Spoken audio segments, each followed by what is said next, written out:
Hello and welcome to Politics War Room with James Carville, and I'm Al Hunt. This week, our guest is the former chairman of the Ohio Democratic Party. David Pepper is once, and maybe in the future, a key swing state, an author and an accomplished researcher into security threats and the dangers of autocracies to democracy, including ours. Remember, we love taking your questions, so write in at politicswarroom@gmail.com or send a tweet to @Politicon for next week's show.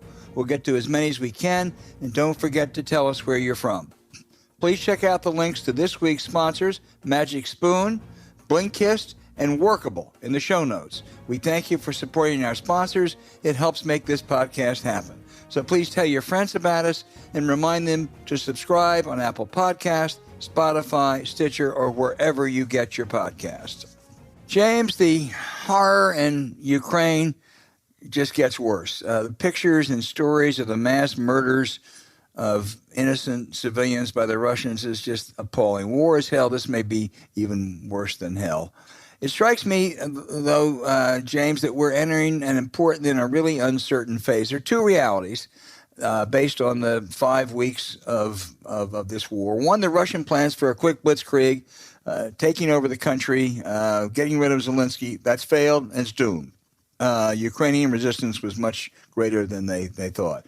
But their fallback, I think right now, it seems, is to take as much of the east all the way down to Odessa and then call for a ceasefire, hoping the West is tired and, will buy peace. Zelensky can't accept that. Now, if both of those are true, I think the only foreseeable future is more carnage. And as suggested before, if Putin is a cornered rat, we don't know what he's going to do. Well, the one thing that Putin has in his favor is he thinks that things are going just swimmingly for him in the West, and particularly the United States, on the home front.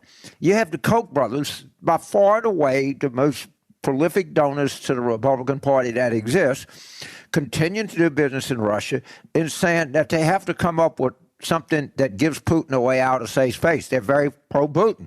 You have Tucker Carlson, by far the most influential commentator on the American right, openly pulling for Russia, as you do Marjorie Taylor Greene and other people. So I'm looking at, if I'm Putin, I'm saying the longer I go, I got a significant part of the conservative movement in the United States backing me. And this is what you call aiding and abetting the enemy. And you know what price they pay for it? Nothing. Why? Right. Because we don't bring it up.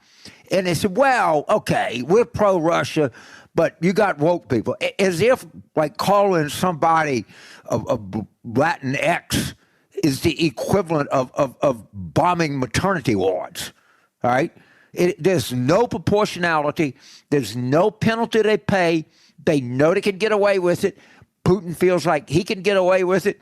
And the reason they feel that way is they always have gotten away with it because we let them. That's just that's the cold hard fact. And a very sad response, James. I could not agree more. If this was George Soros giving money to some place like Russia, the right wing and Fox would be all over. The Koch brothers are aiding and abetting the enemy. Yes, they are doing things that are whether they're legally traitorous or not, they are in a substantive way traitorous, and nobody cares. It's not even raised. No one knows it. All right, no one knows it, and everybody knows about the San Francisco school board, who's just a pack of idiots, all right? Everybody knows about defund the police, all right? No one knows this. So here you have this, by every stretch of imagination, the judge is so qualified, it's ridiculous. It's got so much presence and composure and, everything else. And they just, they brought up pedophilia, porn 165, thanks to Dana Milbeck and John Chait. 165 times they brought up pornography. 142 times they brought up sex. 30 times they brought up the First Amendment. 12 times they brought up the Bill of Rights. And by the way, if you want to talk about pornography or child pornography, well, let's talk about Denny Hassett, the longest-serving Republican speaker in history. Let's talk about Jim Jordan. I'm not going to say, but you and I both, on good information and believe that there's a documentary coming out on Jim Jordan and Ohio State wrestling. I think we're right on this. That will be a step in the right direction. You got Matt Gaetz, as we talked about, saying Lloyd Austin that the military is woke. Well, I would love for Matt Gaetz to go on the crucible at the end of basic training at the Marine Zone, or do the summer of the plebe at West Point. He pays no price. He is very likely to be indicted and convicted on trafficking with underage minors. Right? They don't pay any price for it. Well, James, they just go on. It's worse because his closest ally is Marjorie Taylor Greene, who, to paraphrase Chris Sununu about Donald Trump, Marjorie Taylor Greene is fucking crazy. And her closest ally is Matt Gaetz. Marjorie Taylor Greene this week says the Democrats are the party of pedophilia. Now, as you said, Matt Gaetz is under a very serious investigation and, by all accounts, likely to be indicted for trafficking with underage girls. Now, what does Marjorie Taylor Greene think about that? I don't think much. Really, James, I think that it's absolutely outrageous that they get away with it. The blame is on us. The blame is on the people that listen to this program, that are listening right now, to you and I, to people at the very high end of American influence. They get away with it. And anything that happens adverse, no matter how silly or naive or stupid it is, oh boy, they blow that up. CNN, sure. MSNBC, I'm sorry, you're not bringing it home. No one is bringing this home. No one is framing this. And of course, the root of all evil is Bush v. Gore. And it showed them they can get away with it. And you look at this law that passed in Oklahoma, you look what they're going to do. And if I am a Supreme Court justice, or, a right-wing Supreme Court justice, what do I care? I'm not going to pay any price for this. And they go, oh, man, the suburban women in Northern Virginia, New Jersey are going to break up in arms. They'll do nothing. They passed these suppressive voter rights thing. You look at the figures that came out of Houston, how many black ballots are rejected. If younger people, if people of color or people that care about this, if we're not out of the woodworks, we'll get the shit beat out of us. You know what we're going to do? We're going to send money to Marjorie Taylor Greene's opponent. We're going to get to some of that with our great guest later today on what's going on out there. The person to blame for all of this is us, because we don't bring it up. I agree.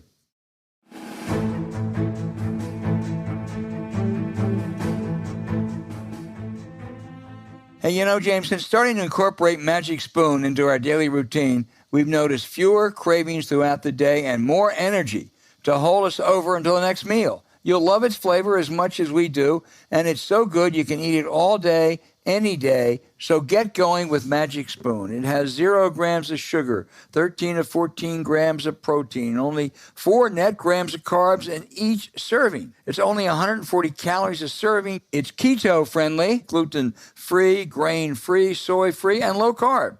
You can even build your own box and customize it to make your own custom bundle with Magic Spoon's delicious cocoa, fruity frosted, peanut butter, blueberry, cinnamon cookies, and cream maple waffle. Plus, the newly formulated, listen to this, James, honey nut flavor that will now be added to Magic Spoon's permanent collection.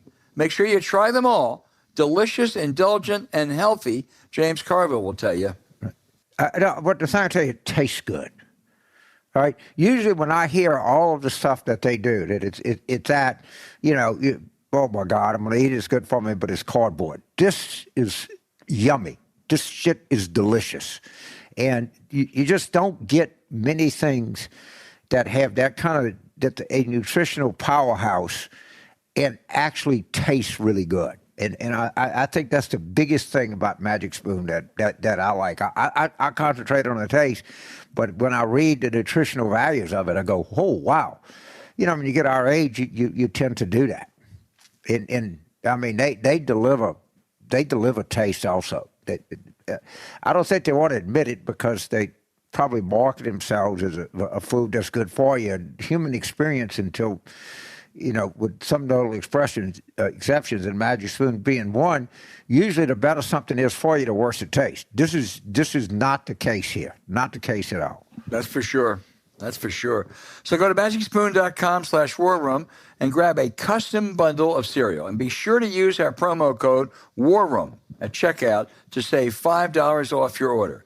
Magic Spoon is so confident in their product, it's backed with a 100% happiness guarantee. So if you don't like it for any reason, they'll refund your money, no questions asked. Remember, get your next delicious bowl of guilt-free cereal at magicspoon.com/war room and use the code War Room to save $5 off. Thank you, Magic Spoon, for sponsoring this episode.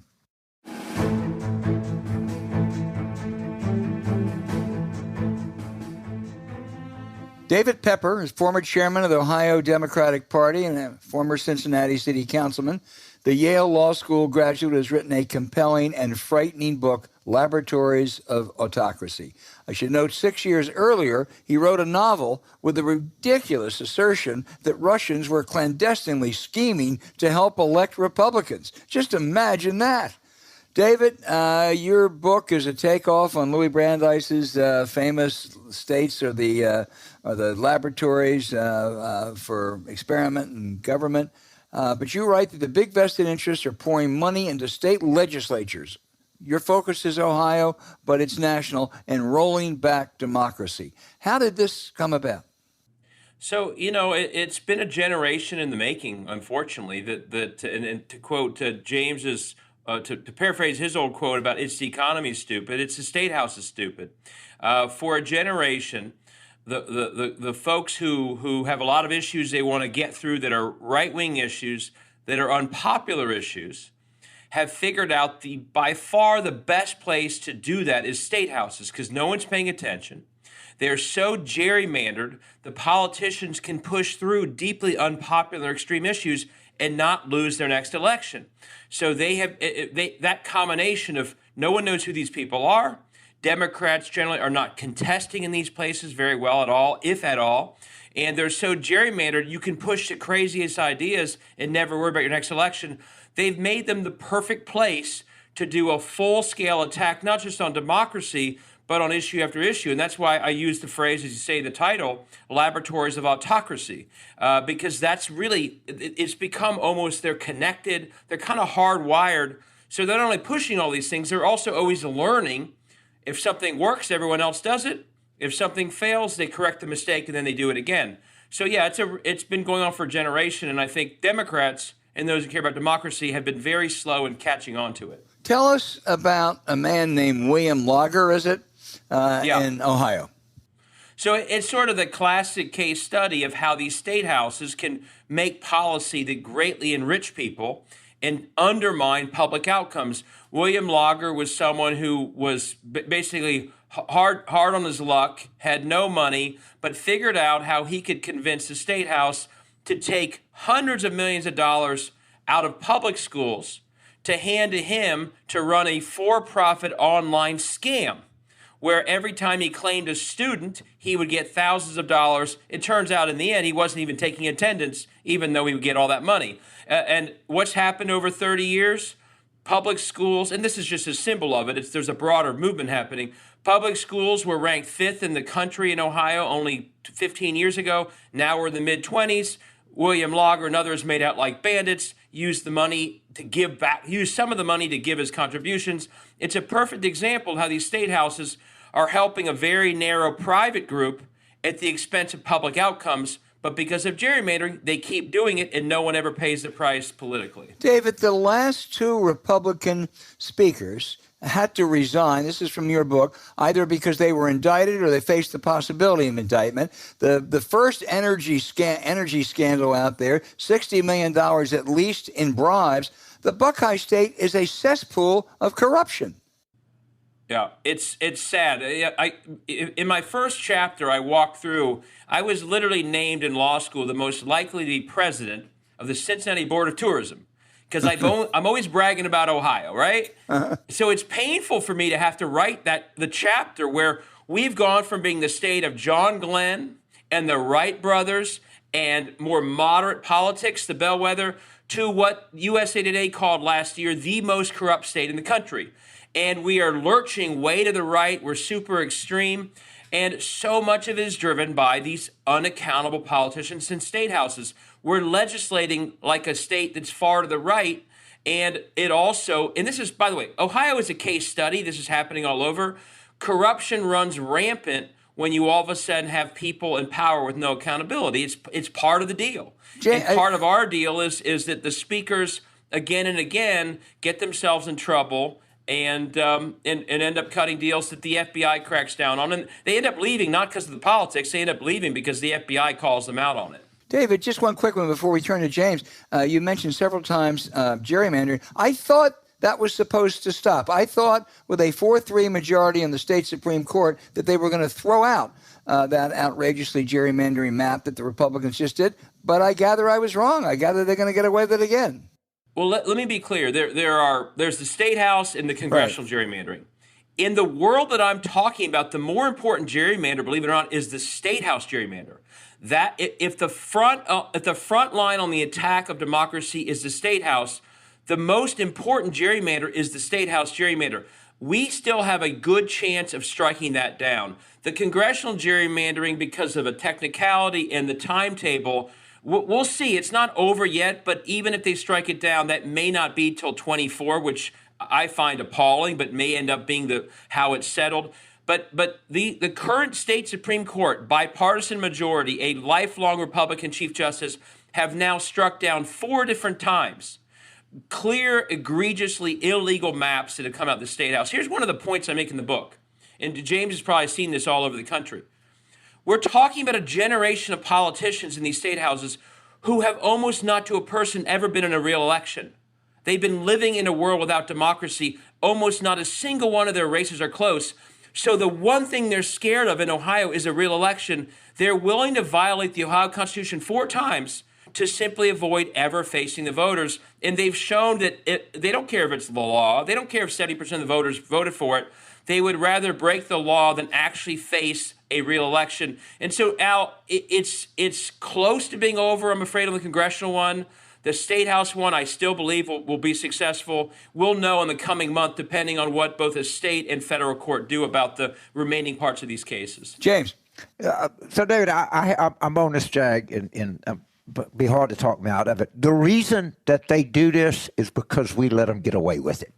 Okay? Absolutely. They just go and say the most blatant shit in the world. They talk about pedophilia when you got Dennis Hassett and Jim Jordan and Matt Gaetz. All right? We don't make them pay. By the way, on the good news front, I think there's a real documentary coming about Jim Jordan's little stint at Ohio State Wrestling. Okay, yeah. And I think it's a big name, and I think you're legitimately waiting on it.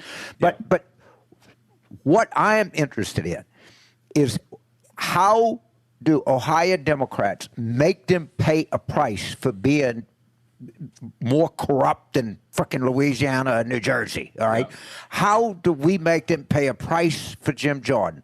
How do we make them pay? The Larry Holthauser thing, I wrote about that, was $60 frickin' million. Yeah. All right? That's not chicken shit $500, $100 bills in the envelope stuff. This is staggering. Yeah. And can we hold them to account? I agree. I actually think we have, from top to bottom, a massive problem in this country of lack of accountability. And one of the things I put in this book is they never stop. Ever, because they are personally, they don't care if a law they pass is struck down in the Supreme Court.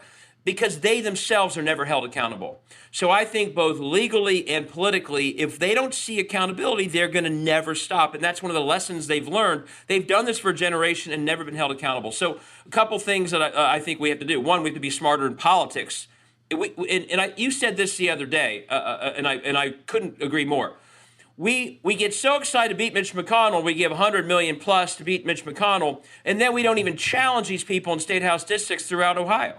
So they do the most corrupt things. Larry Householder got reelected with 70% of the vote because there wasn't even an opponent. So we have to challenge in every single district and support candidates with enough money so they have a message in every single district. But also when they break the law, we also have to hold them accountable then. And I'm looking at this in Ohio. There is a law in Ohio called misconduct in office. It should lead to people forfeiting their public position if they're found guilty of it. And I believe that we need to be as aggressive as they are when they have hit the rules in a way that they violate basic, laws in the state, that we have to be as aggressive pushing forward. And that's a law, by the way. How do you enforce the law in Ohio for misconduct in office? You gather signatures. Until we start bringing, I love the folks that went after Madison Cawthorn saying, you may not be eligible because you were part of an insurrection. We need to have people begin to feel like they personally feel accountability for breaking the law or doing extreme things.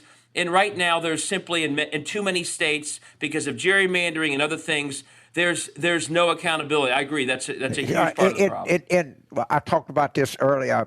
I'm sure the show will be, if it's done chronologically. If we don't hold Trump accountable, then who cares? He's been on a lifetime crime spree, right? A lifetime crime spree right in front of you. He's done this, right?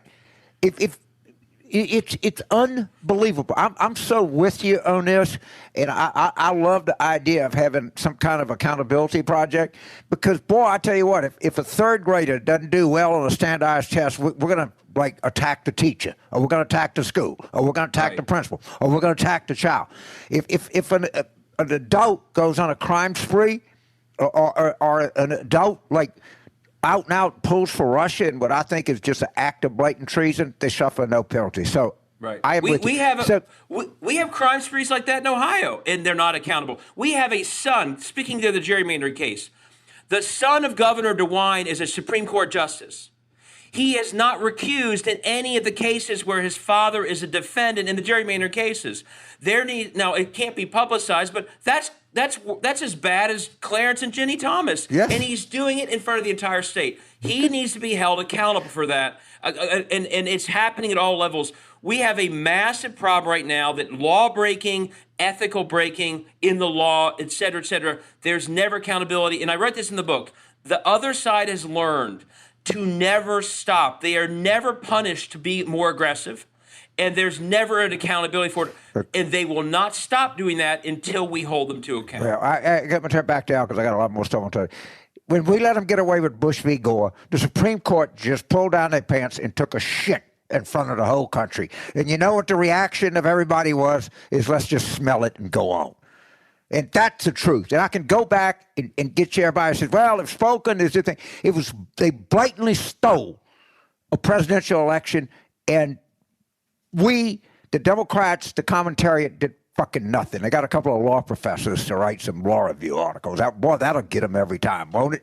You just get something in the Ohio State, law school law review, and that'll scare the hell out of everybody. Right. Okay. Right. All right, Val, back to you because I got a lot more. I love this guy, man. I love this guy. He thinks like I do. Boy, David Pepper, you raised a good point about, spending money to try to defeat Mitch McConnell. If Jamie Harrison is listening, get your ass out of South Carolina, get back to national headquarters, and tell funders you got to raise money for things like state Supreme Court races, David. I mean, North Carolina, Ohio, Michigan, Pennsylvania, they are the bulwarks to stopping some of this stuff. And the DNC, the Democrats, are way behind Republicans on this. Let me ask you a question about some of the stuff, one question about what they're doing, voting out there. You're now, I think, Lieutenant Governor, former Secretary of State, saying we're making voting easier and cheating harder. They have fundamentally changed the electorate in Ohio through a decade of purging and other steps. I put this in my book, and I talked to Hillary Clinton about this. You know that Hillary Clinton got a greater percentage of the registered vote in Cuyahoga County than Barack Obama? You wouldn't know that, would you? Because there were so many people purged in Cuyahoga County. This is Cleveland, right?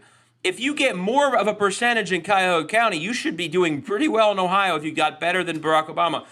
In the intervening years, they had so aggressively purged the voters of that county that her greater percentage of victory of registered voters was a much smaller raw margin of victory. So they literally took a battle axe to the Obama coalition after 2010 when they had the chance to, and purged the place, gerrymandered the place, added other rules. And so, no, we are a place that is suffering from huge voter suppression. And by the way, voter suppression through purging, that it's also knocking off all sorts of people from the rolls who voted and they were on the list to be purged in pure error. So it's been nonstop. It doesn't stop through each Secretary of State. Our current Secretary of State, I put forward, because I fought him on issues like drop boxes, he is as bad as Ken Blackwell ever was, folks. He is as bad as Ken Blackwell ever was. And one other thing, Al, on your other question, it's not only Jamie Harrison, and this is why I appreciate when James said that. Our small dollar donors in this country have not been given enough direction about what winning really looks like.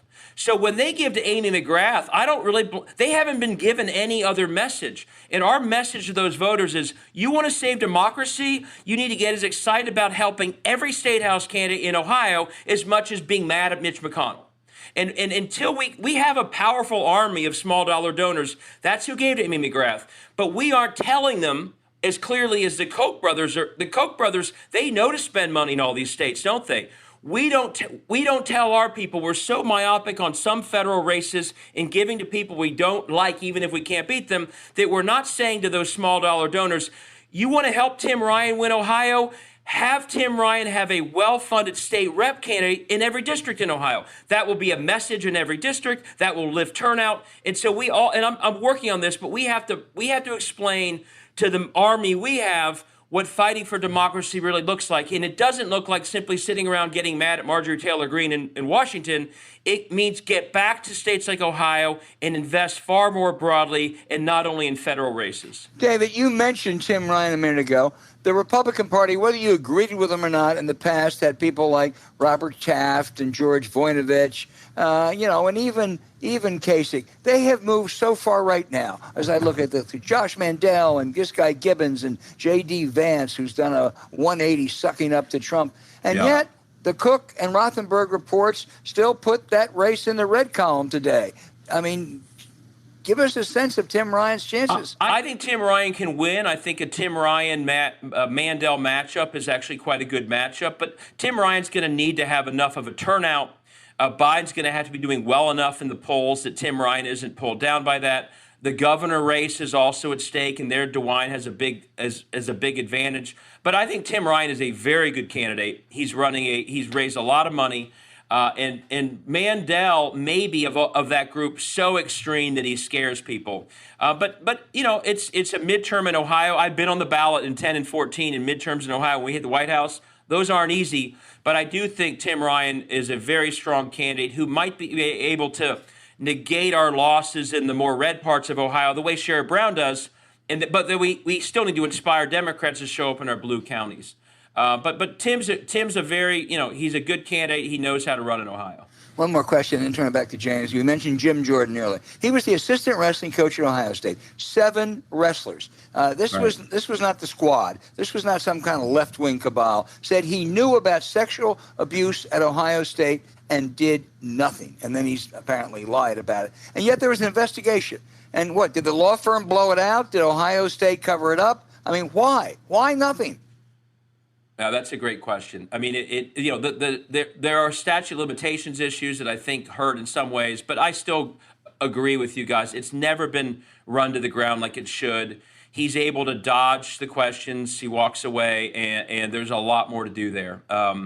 It is I can't explain why he's skated. It goes back to we're simply not as aggressive as they are. And by the way, one other thing that I think is important politically, and again, with James here, this is his expertise more than mine.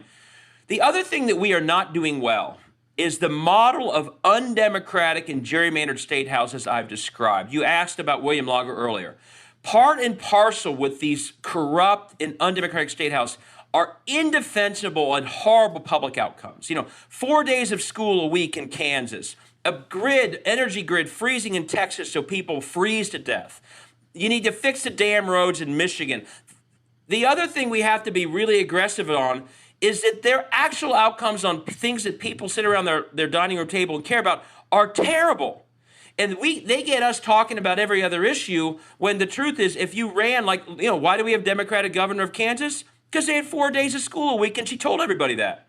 Why is Gretchen Whitmer a governor of Michigan? Because she said, fix the damn roads. There was no way to defend it. The outcomes that are an inevitable result of these basically privatized state houses that fork everything over to the William Lager of the world, who are privatizing everything, are public outcomes that are cratering. And I think we also need to focus on those to get to the people who are a little less political, but don't like when they hear that there are only 4 days of school a week. So, David, first of all, I'm coming to Ohio. I'm going to come and help Tim Ryan, and we're going to get together and we're going to go on the road with Tim, okay? Good. For sure, because I've talked to him and I told him I'll come multiple times. One of the problems that we're having is Biden's approval among Democrats is tepid, to say the best, like 74, 73. Mm-hmm. In Trump's approval among Republicans used to be like 95. All right, well, if Democrats are 40% of the country, and you go for you increase your approval by 20 points, that means you're opposed to being at 41, you're now at 49. And the reason is because we got people like the Justice Democrats and people like, let me just name a name, Nina Turner, telling people that Joe Biden is a shit sandwich and he hadn't done anything for Democratic voters. When hourly workers have more leverage now than they've ever had in history, that you have more children out of poverty than we've ever had, all right? And yet Biden is being attacked for doing nothing for us by so-called people who should be sympathetic to the Democratic Party. And people hear that. So they can stand up and say, Biden hadn't done anything for you. What's he done? He's a corporate Democrat, or it's Joe Manchin, or anything like that. And people hear it. So they say, well, gee, I don't know. I don't study this. And we have got to stop this stupid, left-wing nipping and saying, it's all terrible. No one does anything for us. You got to be part of the revolution. But that's one of my things. Yeah, we obviously we have to shore up our big. If we don't have a great turnout in Cleveland and Cincinnati and Columbus, where people see what's at stake, then yeah. And you're right, and he can cut the margin in rural Ohio by 5 points, but it's not going to do any good if you can't get these margins in Cuyahoga or Franklin and Hamilton.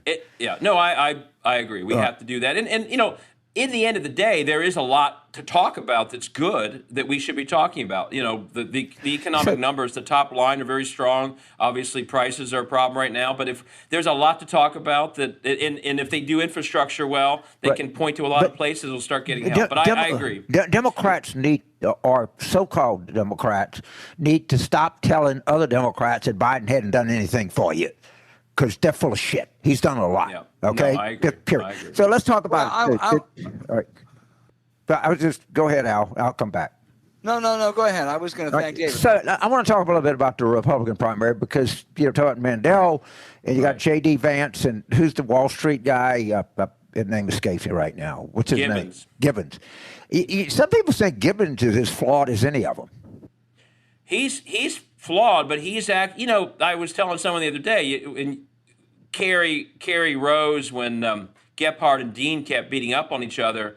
Gibbons right now is actually running a very good race. He's on TV. He's talking to TV. He's talking to camera all the time. He sort of feels like a successful business guy. So right now, I think he's probably in a place where, and by the way, he and Mandel, by the way, he is Josh Hawley, but worse. So Mandel is the worst, and you probably already seen that. Vance is truly, the lesson on Vance is Senate offices are not so great that you should just torch your entire reputation for the rest of your life. That's what he's done. It's horrible to watch Vance. Gibbons, he's running a smarter race. He and Mandel have gotten back and forth, and he just started with a new attack ad on Mandel that's very effective. So Gibbons may be the guy that 6 months ago no one heard of. But by the way, he has said things about trade in China. Right. And who cares if jobs go over there? It's better for us. That if he gets to a general, could be the kind of thing that Tim Ryan can really focus on. Let me say this. It also, Rand Paul's doing spots for Gibbons in the Cincinnati market, all right? If they don't, and I'll tell Tim this, and I'm sure you will too, if that son of a bitch is the nominee and you don't hit him hard and early and accurately out of the chute, you have no chance. I mean, come after him the day after the primary. Yeah. Don't wait. Not tomorrow. Not the next hour. Right now. Just like when Obama then put the definition on Mitt Romney in Ohio early, it mattered. And the early action. We can't determine who's going to win that primary, but early action is what's called for here. Yeah. And the quotes. It was clearly some of the other Republicans did some good oppo. The Gibbons quotes about how it's just no big deal if these jobs are moved. Are devastating in an Ohio race. Right. Devastating. And I do think, and they go right into the Sherrod Brown, Tim Ryan view of the world and who they're talking to. So I think, they're the kind of comments that Donald Trump would run against. So, jobs going overseas and someone celebrating that, a CEO celebrating that. So, no, I think you're right. But I think Gibbons could be dangerous. Mandel is so obviously flawed. But I think if you frame him early with the comments he made, I think you're right. Well, we'll come back to that, but I want everyone out there to right away, I want you to go to Amazon or wherever you get your books, Laboratories of Autocracy. It is a chilling read, but it's something you all to know something about and maybe take some action. Can I say one thing, Al? At the end of the book, it's not just depressing. I spend a lot of time saying, here's what you can do about it. I go through 30 steps. Here, if you're in your part of the world and you're tired of this, there are many things you can do and different than what you've been doing so that we can fight back. So it's not just about the problem. It's also trying to say to people, here's some way to solve the problem we're also frustrated with. This is the man that warned the Russians were coming 7 years ago. So get it, please, Laboratories of Autocracy, and look at the end, the 30 steps that you can take. David, thank you. And I got one more. I got something I want to bring up. Promise us you'll come back. I got something I want to bring up, Dave, for you. So, David, Lafayette O'Hearn was from Cincinnati, and he was a very good writer, and he was in New Orleans, and he wrote the following quote: "Times are not good here. The city is crumbling into ashes. It has been buried under taxes and frauds and maladministrations, so it has become a study for archaeologists. But it is better to live here in sackcloth and ashes than to own the whole state of Ohio." Oh, man. So a little last-minute trash talk. A little last-minute trash. So when I come to Ohio, and we go help Tim And James, I was going to tell you, my 5-year-old has an LSU jersey that he wears all the time because he loves Joe Burrow so much. Good. He's developing good habits early. All right, David. I also, you didn't hear him in the beginning, but my third son is out there, Daniel Von Hoekstraten. So make sure you take good care of him. Okay. I will. He does a great job. He is terrific. Thank you very much. Thank you. Thank you. You got a great world view. Thank you. See you in Ohio.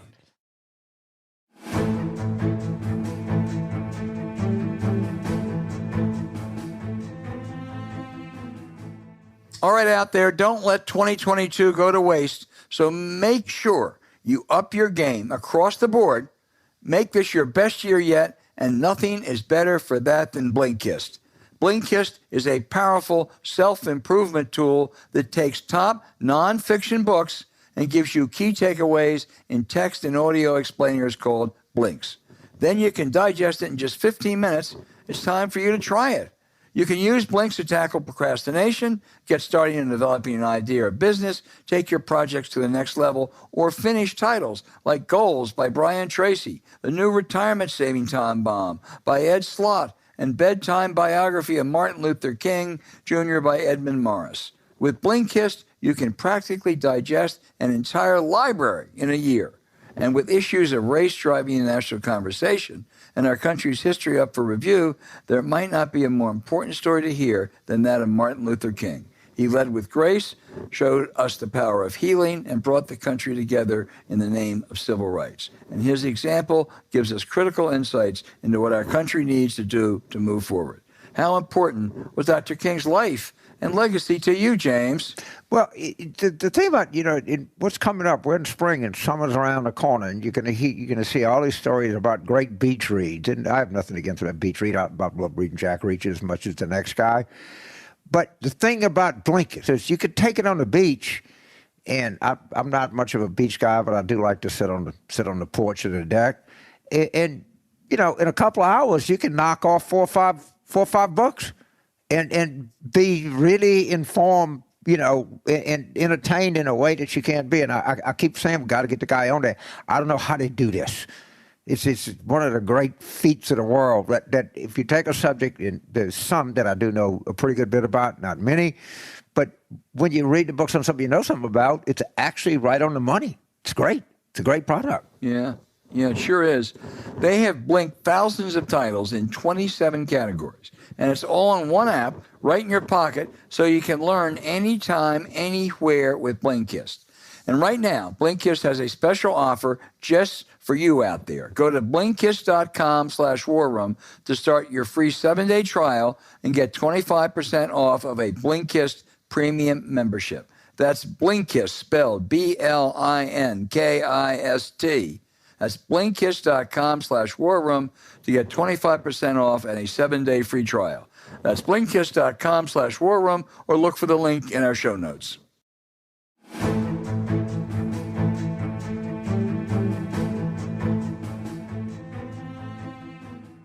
Hey, James, now the questions from our very informed listeners. Mike in Queens, New York, says, James, how can you repeat with such certitude that Donald Trump is going to be convicted and incarcerated? To Mike, it appears the case in New York County appears to be going nowhere when 2 seasoned federal white-collar prosecutors resign for the failure of the Manhattan DA to go forward. Are you peddling us false hope? Well, I hope I'm not peddling you false hope. And I without getting into that, I suspect that there's something about this that we will find out that is not very favorable to the New York DA. I think Mr. Pomerantz, and the man's name that was a longtime chief of staff of Scasey right now, these are very, very serious people. The reason that I continue to believe, and I guess some of it is hope, is that how can we be a nation of laws when Donald Trump has been on a crime spree for the last 40 years? And if they don't do anything, if the appropriate authorities don't do anything, is it any wonder that we're losing respect for the law? He just keeps breaking the law right in front of us. And, maybe he can get to one of Bragg's contributors. Maybe he can get to somebody on the inside. Maybe Merrick Garland is too cautious to bring this up.Maybe Fannie Willis decides that the risks are too high to bring this. Somebody has got to do something. You cannot live in a country that thinks it's based on something like the rule of law and allow a career criminal to continue to commit felonies with impunity. That's it. So I believe that they're going to get him, because if they don't, if Merrick Garland doesn't get him, his reputation will be stained forever. And every federal prosecutor, every law enforcement person, every person who believes in the rule of law has to know this. And well, I agree with you, and I also agree there is a story behind the story of that Manhattan DA whose acts were absolutely disgraceful. He has proven himself unsuited for office. And by the way, according to Mr. Pomerantz, he had no interest in the case from the beginning. Right. They couldn't get a meeting with him. He never read the file. Yeah, I wish he would have said that during the campaign, James, but of course he didn't. It would have been nice to know. It was only after he took over. Our second question is from Tim. This is in Newburgh, Indiana. I knew in Newburgh, New York. I didn't know Newburgh, Indiana. I got to look that place up. We'll have to. He says, do you find irony in Kevin McCarthy's loss of trust in Madison Cawthorn while turning a deaf ear to Marjorie Taylor Greene and Lauren Boebert? No, I don't, Tim. All in McCarthy's view, all Marjorie Taylor Greene and Boebert did is they are racist, they're hate mongers, they go to white nationalist parties. So what? Kevin's fine with that. What Cawthorn did, however, Cawthorn said that he was going to orgies and where there was cocaine with his colleagues, presumably his Republican colleagues. When you start to tear down the Republican caucus, and I have no reason to think Mr. Cawthorn would have made that up, that's what upsets Kevin McCarthy. Yeah, but talking about Indiana, before we start, I was watching 30 for 30 on the last days of Bobby Knight at the University of Indiana. It was pretty compelling. You just forgotten how nuts he was, too. You know who covered him? You know who was the sports reporter for the Indiana College newspaper? Was our dear friend Mike Tackett. Right? So if you think of all of the harm that orgies have done in the world, and I don't know how much, probably not very much, and all the harm racism has done, which is like overwhelming, substantial, deep embedded in everything else. But you're right. Of course, what provoked him to action is no Republican spouse ever said, we go to bed night, honey, I'm real uncomfortable, or it might be a male spouse to a woman. They do have some women representatives in the Republican Party, notably Marjorie Taylor Greene or Lauren Boebert. I don't think Lauren Boebert's husband really cares, because I've said this on TV. You have to know how they met. The way they met is he exposed himself to her in a bowling alley. Just so you know, that's been verified, okay? Every time she opens her mouth, said, Lauren, tell us how you met your husband. What was your first encounter with him? So I don't know why they're so down on the orgies. I think that Marjorie Taylor Greene, or at least according to what I've read, had a friendly relationship with the gym teacher. But they're very outraged, and I have no idea. I think Madison Cawthorn is obviously a immature beyond belief. But it is interesting you point out that they have the longest-serving Republican speaker as a pedophile. Jim Jordan is, by every account, very tolerant of pedophilia. Matt Gaetz, if what we know is to be believed, actually engages in it. But they don't care, because we're not going to do shit. Exactly. Hey, our next question, James, is from Brett in Johnson City, Tennessee. He keeps hearing about the lifting of Title 42 restrictions is going to wreak havoc at the southern border and be terrible for Democrats in the fall. How big an issue is this, and what can Biden do about it? We talked about this earlier. I don't know enough about this issue, and we should get somebody that understands immigration and explain to us exactly what's happening. But the question is one that I have asked myself, and I'm just going to be honest. I don't know a lot about Title 42, but I think we need to learn and find out what the issue is. And all I can say is that when somebody walks 600 miles from Guatemala with a 7-year-old kid, they're highly motivated. Yep, they sure are. Right? They're highly motivated people. But the question is time that you and I had this discussion earlier. You're right on the money, and we're going to get you an answer. We're just not the best people to answer it. Yeah, that's an excellent point. Brett, we need to find a good, knowledgeable person that can explain immigration law to us and exactly what the issues are and what's going on, because I need to be more informed. That's a promise, because I do too. Jenny in Hollywood, Florida. Good question. They all are good questions. She asked, please check out the legal liability Russia would face, if any, when they promised Ukraine protection if Ukraine gave up their nukes. They did. Is there any way to go at Russia from that approach? No. Russia has violated an agreement. There's something called the Budapest Memorandum. And helped by Senators Lugar and Nunn and Ted Turner, the United States and Russia and Great Britain signed an agreement which said Ukraine's going to give up its nuclear. They were the third largest nuclear power in the world. And they gave up their nuclear weapons in return for a commitment of no one challenging their sovereignty. So Putin has broke the law. From Putin's point of view, that's what he does. He doesn't believe in the rule of law. So yes, there should be a legal liability. Will there be one? I'm afraid not. My favorite thing is Putin invades. It's like shelling maternity wards. all right?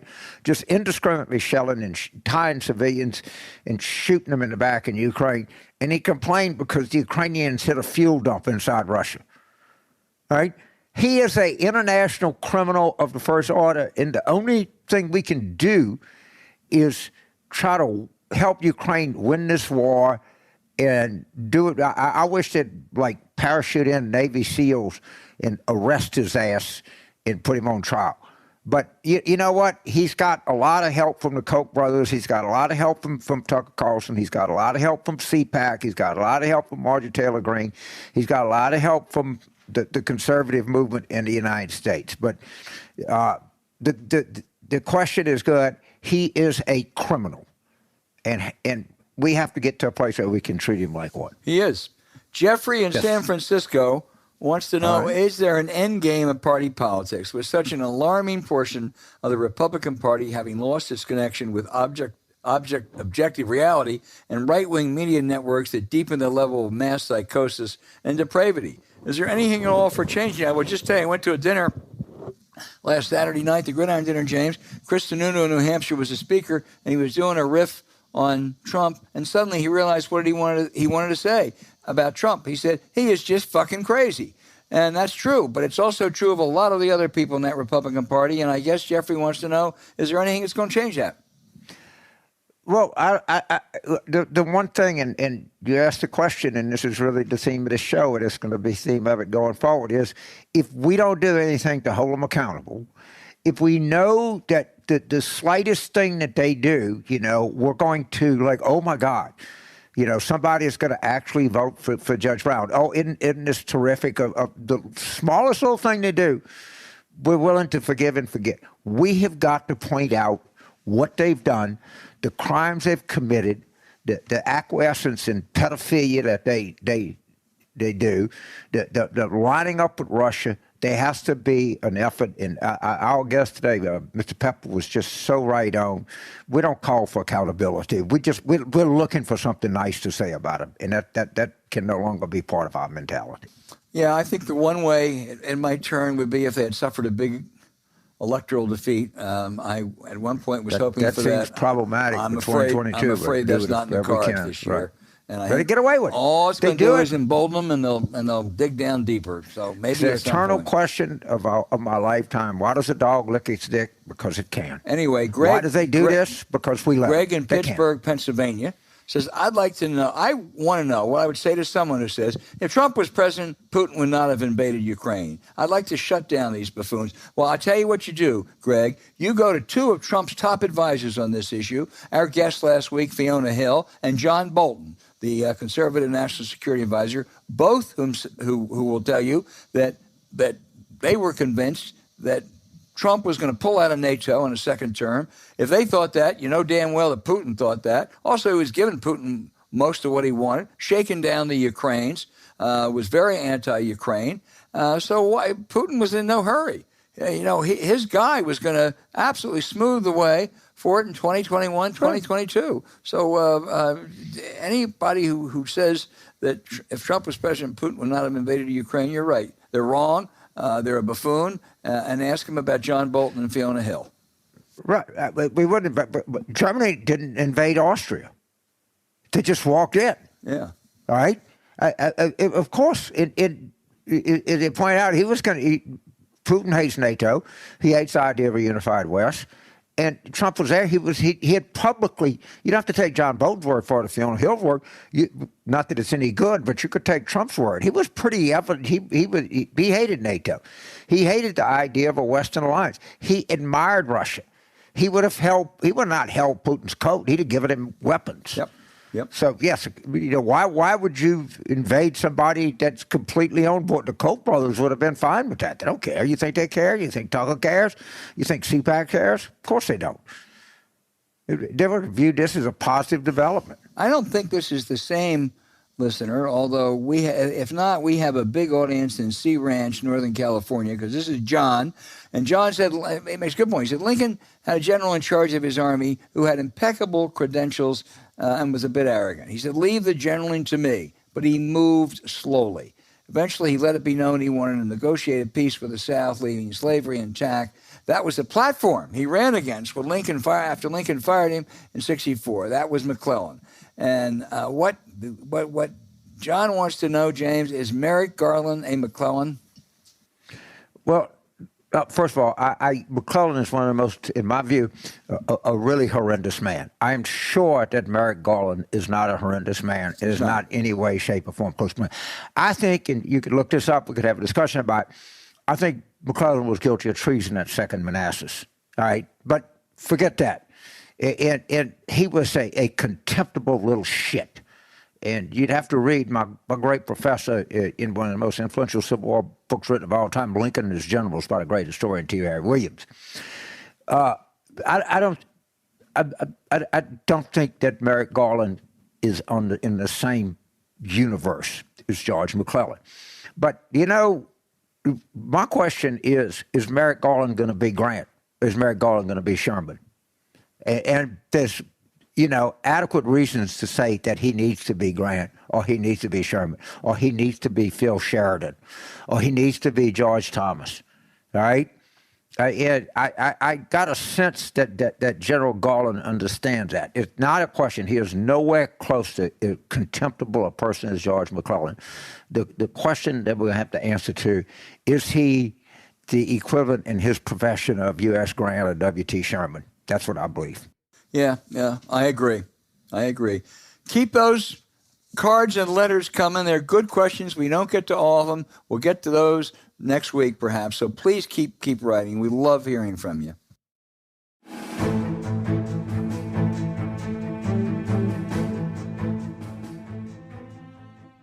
It's crazy to think there are 46% more jobs being posted than before the pandemic, and there are 44% fewer candidates applying to each one. But it's happening. That's a big gap.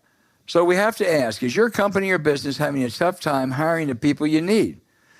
Now, James, you have to ask the question, how important is it to find qualified candidates when you need them most?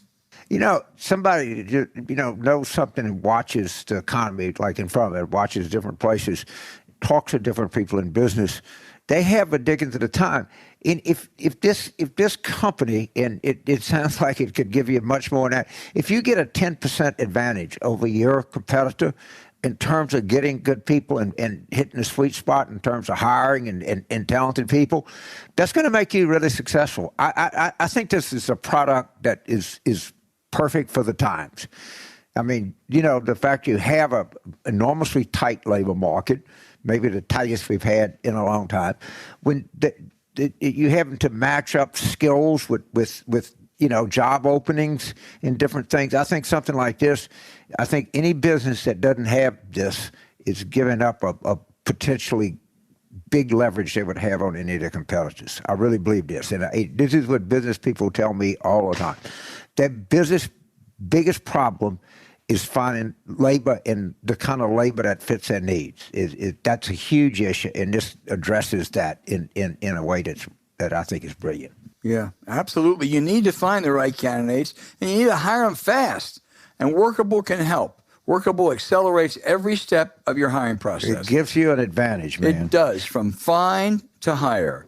Workable helps you cast the widest net possible by posting your jobs to all of the job boards. More than 200 total, all with just one click. It helps you evaluate and hire quickly with modern tools like video interviews and e-signatures. Workable will help you automate repetitive tasks like scheduling interviews so you can spend your time on what's important, making hires. Whether you're hiring for your coffee shop or your engineering team, Workable is exactly what you need to hire the right people and do it now, fast. Start hiring today with a risk-free 15-day trial. If you hire during the trial, which many do, it won't cost a thing. Just go to workable.com to start hiring. Workable is hiring made easy. That's workable.com, or look for the link in our show notes.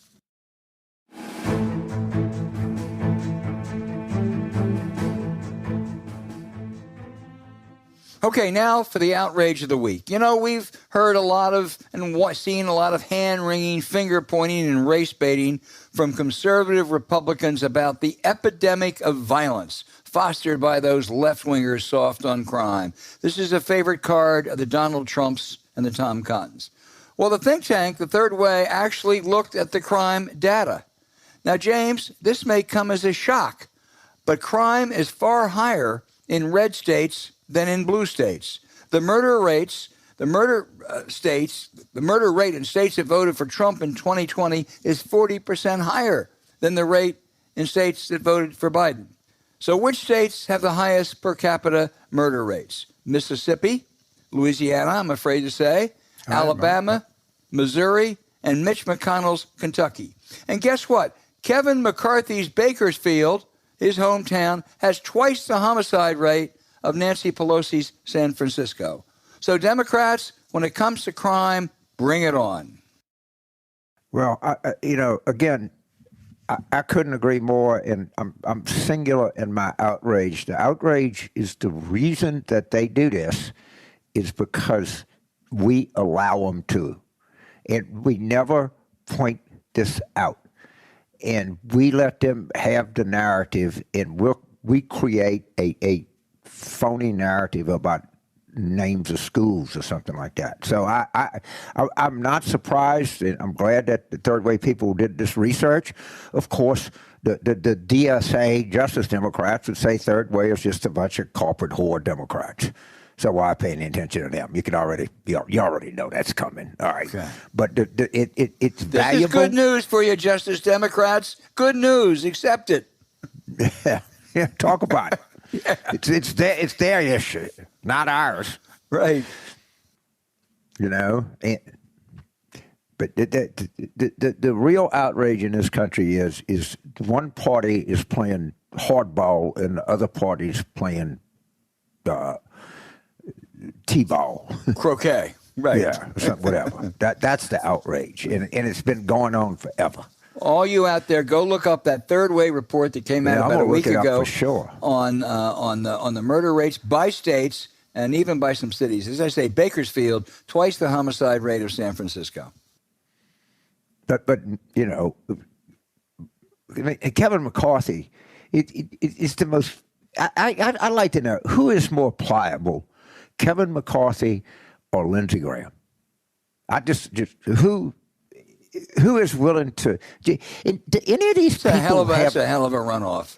Do any of these people? Well, I know Lindsey Graham doesn't, but I think do they have children? Do they have relatives? Do they have spouses? Do they have?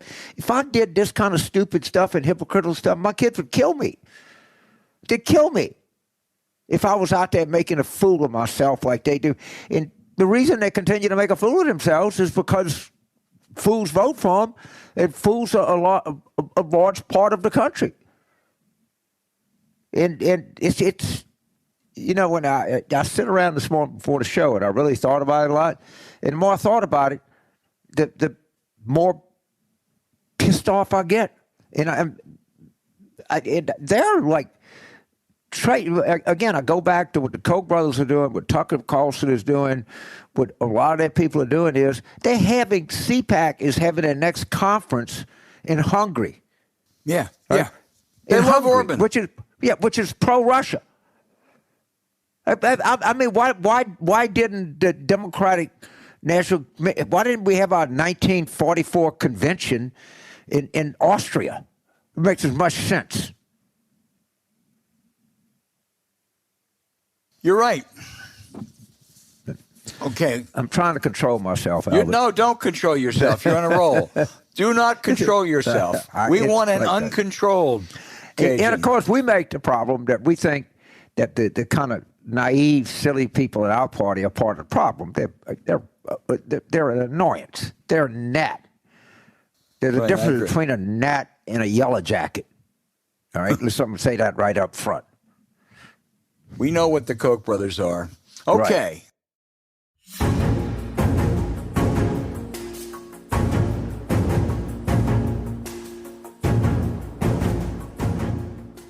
Hey, thanks for listening to Politics War Room with James Carville. I'm Al Hunt. Don't forget to send your questions for us by email to politicswarroom@gmail.com or tweet them for next week's show at Politicon. Following this episode, we'd appreciate it if you check out the links to our sponsors, Magic Spoon, Blinkist, and Workable, in the show notes. We thank you for supporting them. When you do, it helps make this podcast happen. To keep up with us, subscribe to Politics War Room on Apple Podcasts, Spotify, Stitcher, or wherever you listen. Please rate the show with a 5-star review. We'll be back next week with another show as we continue our War Room planning.